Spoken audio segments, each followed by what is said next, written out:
Collab? Boleh je kau nak collab. Tapi kena ikut syarat saya. Baru saya setuju untuk saya dan collab dengan syarikat awak. Boleh je, tak ada masalah. Yang penting benda ni settle cepat lah. Malas lah nak hadap benda-benda macam ni. Okay? Masuk!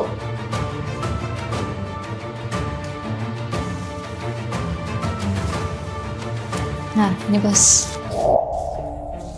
Satu benda je saya nak suruh awak buat. Ni nasi yang macam pah, tekan kononnya, tukar sapu-sapu hati kan? Apa ni? Gila ke? Tadi kata semua boleh bukan? Sedar nasi tu. Jangan sombong Nadia. Jangan rasa diri tu tinggi sangat dan lupa asal usul.